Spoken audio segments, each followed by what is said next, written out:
Si las puertas se te han cerrado, recuerda que siempre hay una puerta abierta para ti. Puerta Abierta, un programa con el doctor Guillermo Torres.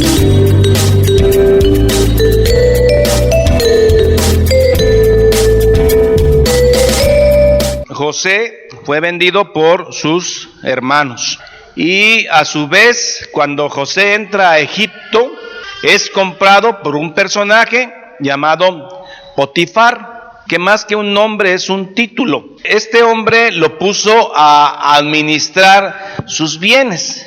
Moisés, que es el escritor de este libro, antes de entrar a la historia propiamente de José en Egipto, Moisés hace como un paréntesis y va a hablar de Judá. Y Judá, usted sabe que es de las tribus de Israel, de donde sale Jesucristo.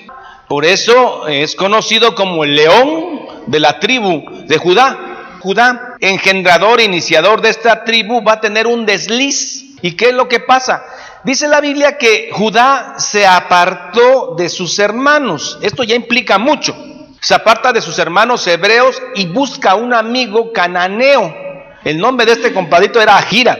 Con este compadrito se van a la tierra de los Canaán y ahí él ve a una mujer y se enamora de ella, y era una mujer cananita, y la pide, se casa, se llega a ella. El nombre de ella era Súa. Y entonces empieza a tener hijos con ella. El primer hijo que tiene, el primogénito, se llama El segundo hijo que tiene con ella es Onam. Y el tercer hijo que tiene con ella se llama Sela. Estos muchachos crecieron y se casó con una mujer también de Canaán que se llama Tamar. Dice la Biblia, que hizo las cosas que aborrecía a Jehová. Y Jehová sencillamente le quitó la vida, así como lo que es Dios, se la da a quien quiere y se la quita a quien quiere.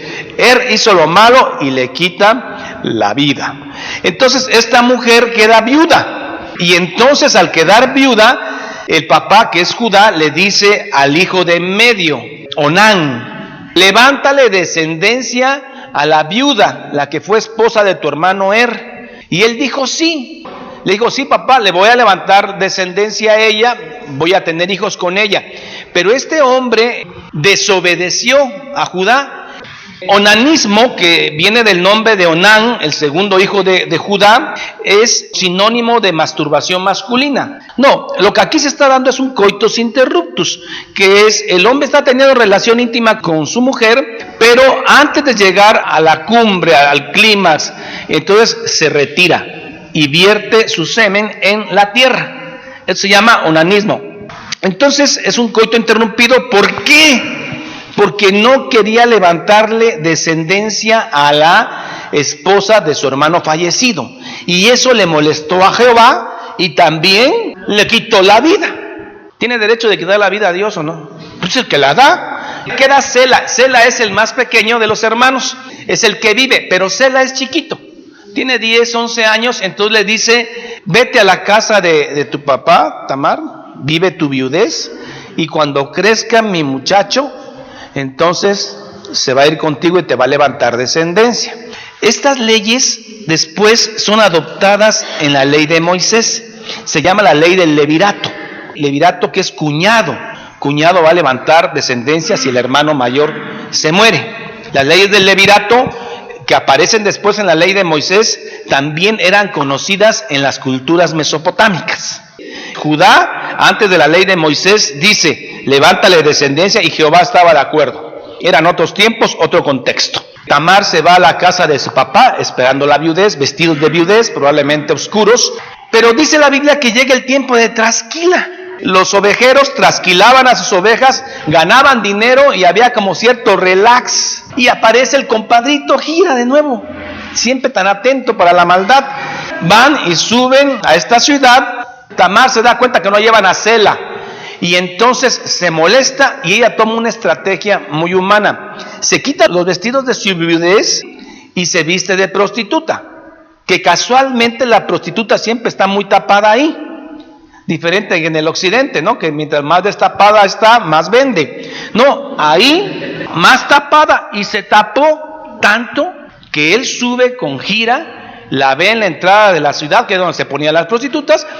Entra entonces en la negociación con su nuera, sin saberlo él. Y finalmente le dice, bueno, ¿cómo nos vamos a arreglar?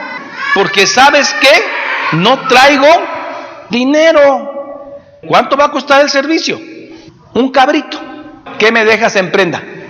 Pues no sé. Déjame tu sello, tu cordón y el bastón pastoral. Y dice él, ¿cómo no? Con mucho gusto. Después te mando el cabrito. Sí, cómo no. El sello, hermanos, era como un cilindro de bronce que tenía un agujero y allí entraba un cordón. Se podía traer colgando en el cuello o en la cintura. Era el cordón y el sello. Abajo del sello traía tu logo, tu firma, tu icono. Lo aplastabas y sobre la cera o sobre lo que hubiera. Era tu firma, pues, como un sello, una impronta.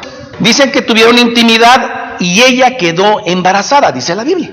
Después se va él y yo creo que ya estando en su casa, pues dijo, bueno, hay que recuperar ese bastón y todo lo que le dejé. Entonces manda al compadrito nuevamente con el chivo a buscar a esta mujer y no la encuentra. Dice, aquí no hay ninguna ramera. Entonces gira, se regresa y dice, no está.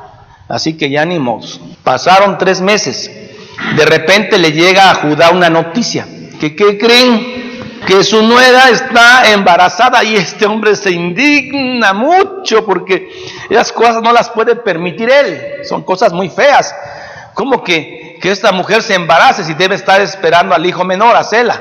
¿Qué hacemos con ella? Que la quemen. ¿Así se acostumbraba? Después en la ley de Moisés, a la hija de un sacerdote que caía en pecado severo, agudo, era quemada. Pero antes de la ley de Moisés también se quemaban a las mujeres que hacían estas cosas. Entonces dijo él, con la mano en la cintura, dijo que la quemen. Y ella sale ya lista para ser quemada, pero lleva sus evidencias. Le preguntan, ¿de quién estás embarazada? Y ella no dijo el nombre, pero dijo, mire, el dueño de este sello, de este cordón y de este báculo, de él estoy embarazada. Se lo llevan a Judá y él ve que son suyos y dice, más justa es ella. Más justa es ella no quiere decir que hizo bien en prostituirse, no. Era en el sentido de que insistía que le levantaran descendencia. Más justa es ella que yo. Y se quedó calladito ya el viejito. No tenía nada que decir. Esta mujer quedó embarazada de gemelos. El momento de parto, la Biblia lo describe y dice que un niño saca primero la mano. Cuando un nene saca la mano, tiene la gran posibilidad que también saque el cordón. Y el cordón, ¿sí sabe cuál es la función? Respirar por el niño, porque el niño no usa los pulmones todavía. Cuando eso pasa, usted tiene que meter el cordón en lo que llegamos a la clínica y le sacamos el nene por cesárea. Si no se muere, porque el cordón se aprieta y deja de meter sangre. Saca el nene la mano, la partera le pone un cordoncito rojo. Vuelve a meter la mano y el que sale es el otro gemelo, el que estaba atrás. Y ese gemelo se llama Fares. Fares es un ascendiente de Jesucristo y de una mujer que se comportó así. Esta no es de la tribu de Israel, no es hebrea ella. Un síntoma de que iba a haber adopción gentilicia en el futuro a través de Jesús. Y luego le hace el otro nene que se llama Sara, como su nombre de mujer, ¿no? Y les leo esta parte, el verso 29 dice, pero volviendo él a meter la mano, el primer nene que había sacado la mano, he aquí salió su hermano. Y ella dijo, la partera, ¿qué brecha te has abierto? Y llamó su nombre Fares.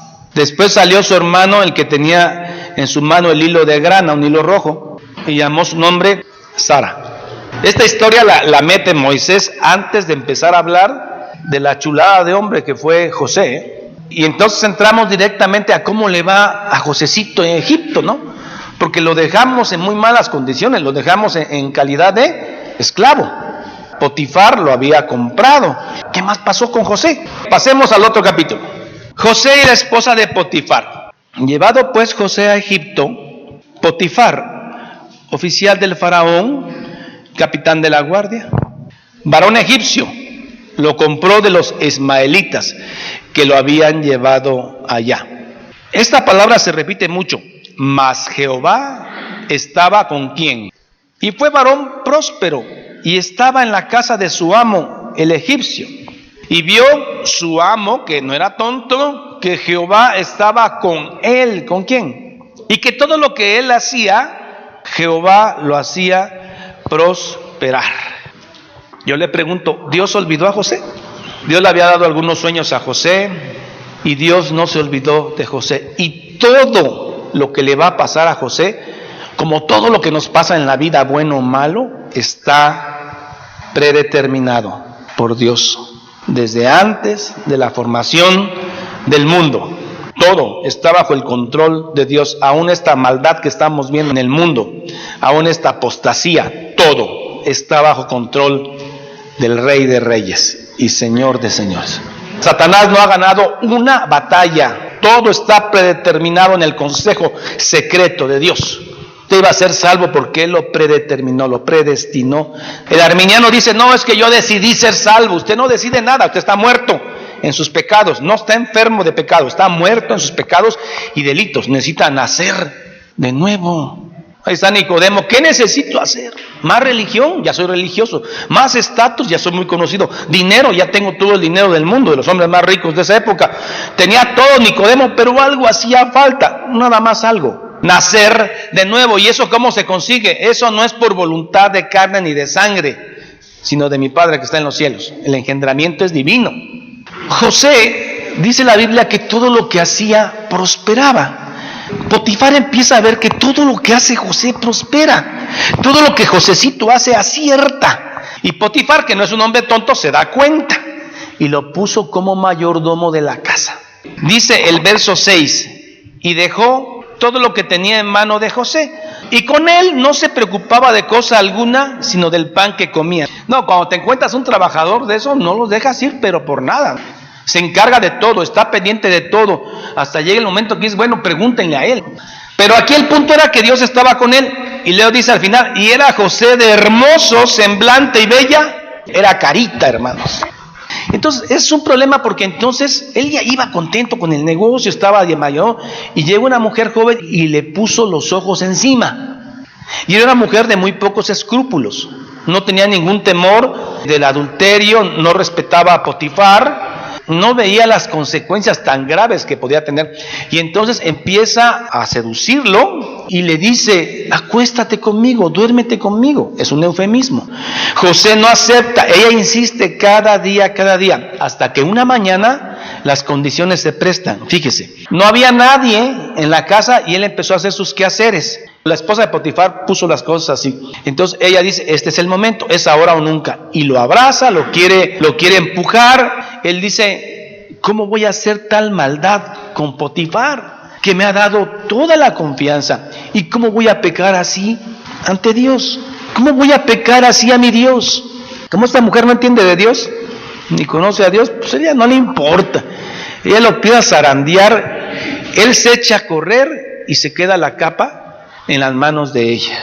Ella, al darse cuenta que ya no quiso, entonces se enoja tanto, es tanto el despecho que empieza a gritar, ayuda, ayuda, ayuda. Llegan los demás siervos y ella les dice, miren, el hebreo que compró mi esposo quiso deshonrarme. Hay ciertos tipos de Cristos o tipologías de Cristo. Una es este José. José es vendido por sus hermanos. El Señor Jesucristo es vendido por Judas. La Biblia dice que Dios llamó a su hijo de Egipto. Cuando empieza la persecución de Herodes y la matanza de los niños en Belén, ¿a dónde se fue Jesús? Se fue a Egipto.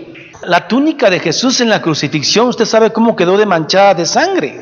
También la túnica de José es rota, la de colores, y ensangretada por sangre de un cabrito. Hoy también esta mujer que lo va a culpar se queda con la capa. Son simbolismos. Tipos de Cristo. También la tipología David es un tipo de Cristo. Daniel también. Llega Potifar cansado de estar con el faraón y ella le dice, mira lo que tu siervo quiso hacer conmigo. Y dice la Biblia que se encendió el furor de Potifar. Y entonces va de nuevo a la cárcel este muchacho. Pero no lo llevan a una cárcel común, lo llevan a la cárcel real. Y ahí está José otra vez en la cárcel. Y si usted entrevistara a José en la cárcel ahora, José, ¿qué piensas de Dios? Tus hermanos te vendieron. Ahora pues ya te estaba yendo bien, ¿no? Ya tenías un puesto, ya comías bien, y ahora esta mujer miente sobre ti y estás en la cárcel. ¿Qué piensas de Dios? ¿Qué concepto tienes de Dios? José era un hombre íntegro, Jehová Dios dio, Jehová Dios quitó. Lo que dijo Job más adelante. El jefe de la cárcel también era Potifar. O sea que Potifar todavía seguía viéndolo. Uno piensa que ya desaparece Potifar de la vida de José. No, Potifar era el jefe de la cárcel, de la guardia. Después de ser metido a la cárcel, de un tiempo ahí, llegan dos presos especiales. Dos presos muy extraños. Uno es el copero y el otro es el panadero. Cuidado si el pan tenía un poquito de arenilla, el panadero era degollado. Cuidado si la copa de Faraón, que era de oro, estaba un poco manchada, porque eso implicaba muerte del copero. Así eran las cosas. No se sabe en qué ofendieron al Faraón, pero los dos van al bote y ahí se encuentran a Josecito. Y luego todo va muy bien, ¿no? Pero hay algo extraño. Los dos tienen un sueño al mismo tiempo, el copero y el panadero. ¿Quién hizo que soñaran el copero y el panadero? ¿Quién está atrás de todo el telón? Es Dios. Dios tiene control de todo. Créalo en su vida, aunque le esté yendo ahorita como a José. Dios tiene el control. El copero y el panadero. No son cualquier panadero ni es cualquier copero. Es copero real. Y esa noche sueñan los dos. Al otro día están tristes. Llega Josecito, tan atento siempre, y dice, ¿por qué tienen menudo el rostro? ¿Por qué se ven pálidos? Dice, es que soñamos algo anoche y no hay quien interprete los sueños. José dice, Dios es el que da la interpretación. Contádmelo. Y entonces el copero empieza a contar. Un sueño medio extraño. Una vid, 3 sarmientos y unas uvas que se abren, y luego él aplastando las uvas en la copa del faraón. ¿Qué significa eso? Dice José, los 3 sarmientos son 3 días. Después de 3 días, a partir de hoy, Faraón te va a restituir el puesto y vas a ser copero otra vez. No es cualquier copero. Es como si usted le sirviera el desayuno a Barack Obama. ¿Cómo cree que le vaya a usted económicamente? Ese era el copero. Pero luego el panadero se da cuenta que le profetizaron bien. Y dice, yo también tuve un sueño. Cuéntamelo. Soñé que tenía yo 3 canastas en la cabeza de pan, pero la última canasta de la cabeza llegaban aves de rapilla y se la comían. Bueno, las 3 canastas son 3 días. Y al término de 3 días, el faraón te va a quitar la cabeza y tus carnes se las van a comer las aves. 3 días después fue el cumpleaños del faraón. Y el faraón los llama a los dos. Al copero lo restituye y al panadero le quita la cabeza. Pero hay un detalle interesante, un error de José. Verso 14, 40-14. Cuando le acaba de interpretar el sueño, le dice, acuérdate pues de mí, le dice José, y te ruego que uses conmigo de misericordia y hagas mención de mí a Faraón y me saques de esta casa de cárcel, porque fui hurtado de la tierra de esta casa. Y tampoco he hecho aquí porque me pusiesen, tampoco me metí con la esposa de Potifar, soy inocente. Está triste porque dice, me sacaron de la casa de mis padres. Aquí tampoco he hecho mal, estoy en la cárcel, ¿no? Pero el error de José, ¿ya se dieron cuenta dónde está? Se recomienda él mismo, dice, cuando estés allá con Faraón, dile que soy inocente y que yo te interpreté los sueños. Me da la impresión que eso no le pareció a Dios, porque la promoción no la debe hacer el hombre, la promoción la debe hacer Dios. Se da la situación de que se cumple el sueño de cada uno de ellos el día del cumpleaños del faraón. A uno le quitan la cabeza, a otro lo restituyen. Y dice la Biblia que el copero se olvidó de José. ¿Quién hizo que se olvidara el copero de José? Vean quién está atrás de todo el telón. Vean quién está atrás de toda la obra teatral de estas vidas. No quiere decir que son autómatas, pero atrás de todo está el control de Dios. ¿Estará sucediendo lo mismo con los que somos hijos de Dios? Que todas las cosas ayudan a bien a los que están en Cristo Jesús. Y José lo dice cuando los hermanos llegan por comida a Egipto. Le piden perdón por haberlo perdido y dice, no se preocupen, hermanos. Todo Dios lo hizo para provisión de nuestro pueblo. No había amargura. El jefe de los coperos, verso 23, no se acordó de José, sino que le olvidó 2 años. 2 años más estuvo en el olvido y en la cárcel. Vamos a hacer una aclaración acá. En el Antiguo Testamento solamente hay 2 personas que interpretan sueños, que es oniromancia. Los únicos que interpretan sueños en el Antiguo Testamento son José y Daniel. porque eso venía de raíces paganas. Las culturas mesopotámicas tenían estudios profundos de cómo interpretar sueños, pero Dios en su multiforme gracia permitió que José y Daniel interpretaran sueños. Hoy en día es muy extraño que en estas iglesias pseudo cristianas, pseudo protestantes, todo mundo tiene sueños. Y al otro día buscan al pastor o a un líder para que le interprete o niromancia sus sueños. Vi una bestia con 15 cabezas, con escarlatinas, y ¿qué querrá decir? A eso nos mandó Dios. Yo me doy cuenta, hermanos, que tengo pesadillas cuando me duermo y no tengo cubierto el torso y enfría la noche. Me levanto, tengo la piel helada, me pongo una camisa y se me quitan las pesadillas. Entonces, si alguien comió quesadillas en la noche, se cargó mucho y tiene pesadillas, y ahí otro día llega para que se las interpreten, falta que le damos la mano. Pasados 2 años, y entonces Dios inquieta ¿a quién? Al faraón. Y el faraón amanece muy preocupado. El sueño del faraón fue así. Dice que él estaba a orillas del río, probablemente el Nilo, y entonces vio que descendían 7 vacas preciosas, gordas, carnosas, llenas de leche. No sé, usted ha de haber visto la vaca suiza, ¿no? Que dice que son las más famosas, ¿no? Carnosas, dan mucha leche, preciosas las vacas. Dice que él vio 7 vacas que descendían, y después ve que descienden 7 vacas feas, flacas, enjutas. Enjuto es pegada la piel al hueso. Y luego estas feas flacas todavía se comen a las chulas gordas.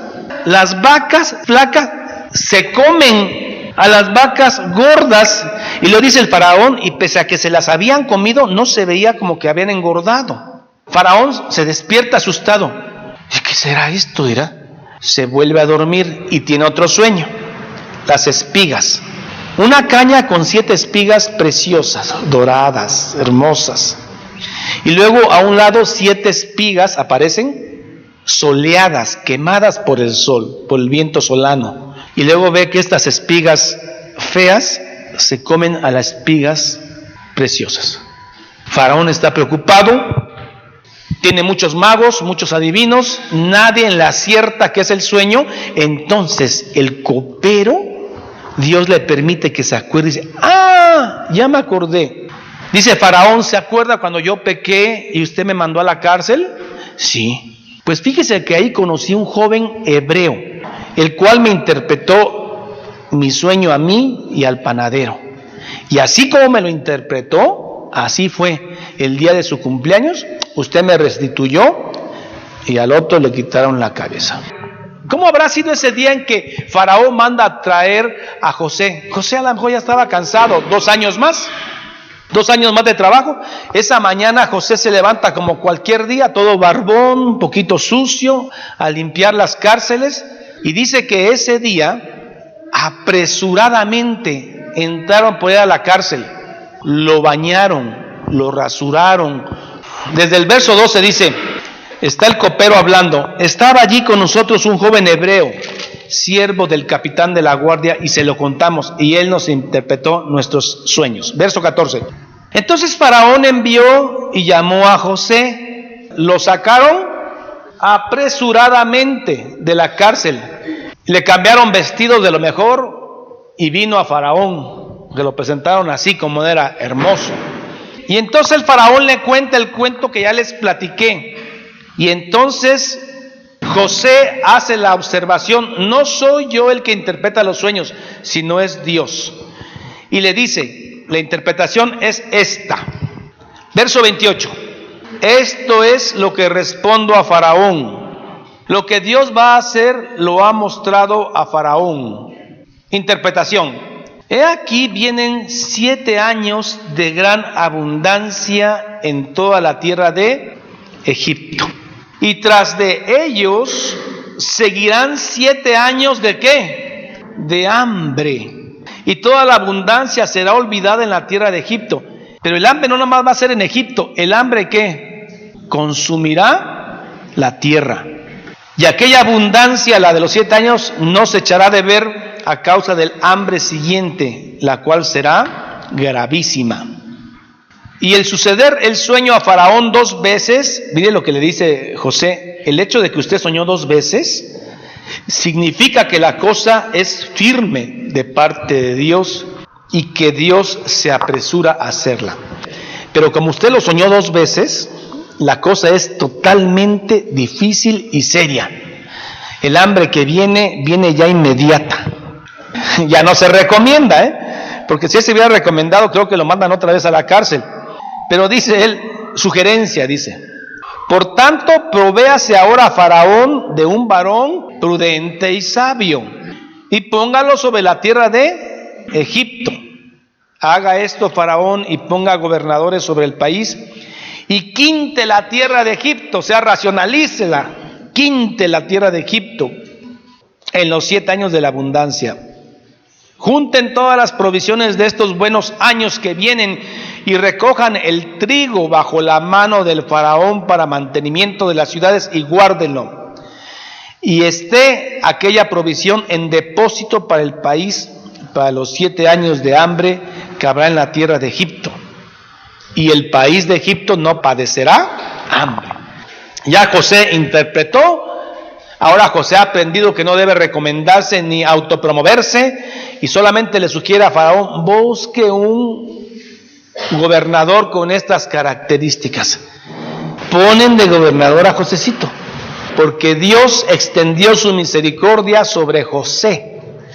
Y entonces José lo que va a hacer es que en esos 7 años de abundancia, José administra toda la tierra de Egipto, llena los graneros de Egipto a reventar, los llena, los administra muy bien, y cuando aparecen los 7 años de vacas flacas y empieza el hambre mundial que afectó a los hebreos, ¿quién creen que tenía todo el trigo del mundo?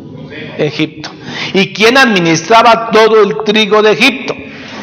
¿Y quiénes tenían hambre? Los hermanos de José. ¿Y a dónde creen que van a ir los hermanos de José? Y se van a volver a ver las caras. Ahí va a estar Judá, que le despedazó la ropa. Va a estar Rubén, que quiso defenderlo. Van a estar los otros que querían matarlo. Lo golpearon y lo vendieron como un perro, como vender un camello. Y se van a volver a ver las caras. ¿Cómo perdona José a sus hermanos? Y le da la interpretación correcta. Todo lo que sufrí en este pueblo fue para proveer a nuestro pueblo. Hasta hoy concluimos que José lo van a poner como gobernador del país más rico del mundo. Ahí está la bendición de Dios. Si usted no va a ser como José en este mundo, lo va a hacer en el otro, en la vida eterna. Nuevas fuerzas tendrá, fuerzas como búfalo. Caminará y no se cansará. Pero eso es en el día de la regeneración. Dios lo promete y Dios lo cumplirá.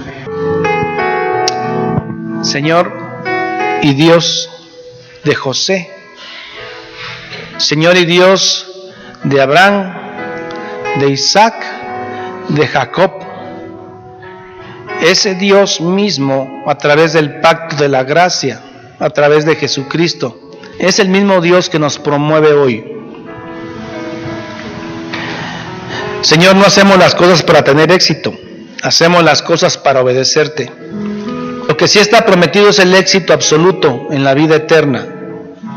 Es ahí donde usted, antes de entrar, secará nuestra última lágrima.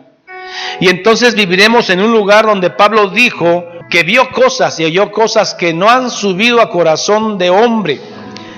Y esas cosas usted las tiene preparadas para todos aquellos que aman su venida. Así como José supo esperar la bendición de Jehová, así también nosotros sabremos esperar el regreso de nuestro amado Señor Jesucristo. La Biblia dice que el que tiene paciencia será coronado. Gracias, Padre, porque cada semana, entre semana, nos recuerdas a través de tu palabra que este no es nuestro mundo, que hay una promesa mejor. Ayúdanos como a José en la cárcel.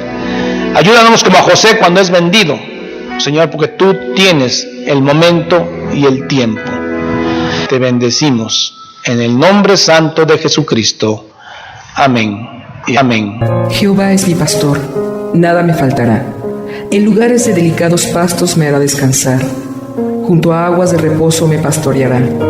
Confortará mi alma. Me guiará por sendas de justicia por amor de su nombre.